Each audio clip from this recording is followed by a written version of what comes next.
ڈھونڈتے ہیں نا، ڈھونڈتے ہیں، آپ غریب کو ڈھونڈتے ہیں، بیوہ کو ڈھونڈتے ہیں.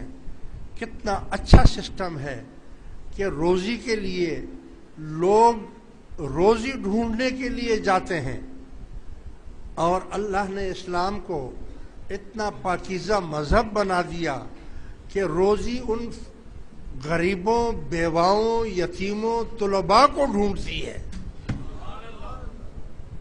ایسا سسٹم آپ نے دیکھا ہوگا.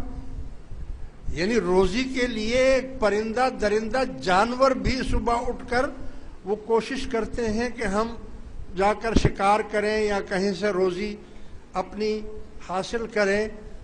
مگر سبحان اللہ، اسلام کا نظام دیکھو کہ جو یتیم ہے، جو غریب ہے، جو بیوہ ہے، جو طلباء ہیں، جو مدارس ہیں، ان کو روزی ڈھونڈنے کے لیے نہیں جانا پڑتا ہے.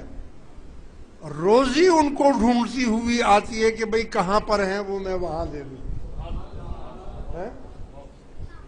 ایسا نظام کہیں دنیا میں دیکھا آپ نے؟ اتنا بہترین نظام. یہاں بہت سے لوگوں کا یہ خیال ہوتا ہے کہ یار ہمارا اتنا مال ہے، اگر ہم زکوٰۃ دیتے ہی رہے تو یہ تو ختم ہو جائے گا، آہستہ آہستہ یہ تو ختم ہو جائے گا. اسلام نے اتنا بہترین نظام بنا دیا آپ کے لیے کہ آپ زندگی بھر غریب نہیں ہوں گے، زندگی بھر آپ غریب نہیں ہوں گے.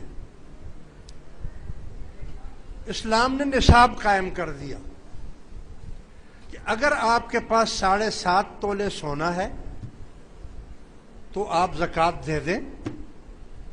اگر 7.5 تولے سے 7.25 تولے بھی ہے تو آپ کے اوپر زکوٰۃ لاگو نہیں، آپ کو غریب نہیں ہونے دیا جائے گا.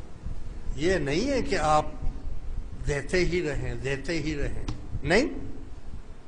7.25 تولے ہے تو آپ امیر ہیں. 7.25 تولے بھی کم تو نہیں ہے نا، آپ غریب نہیں ہوں گے.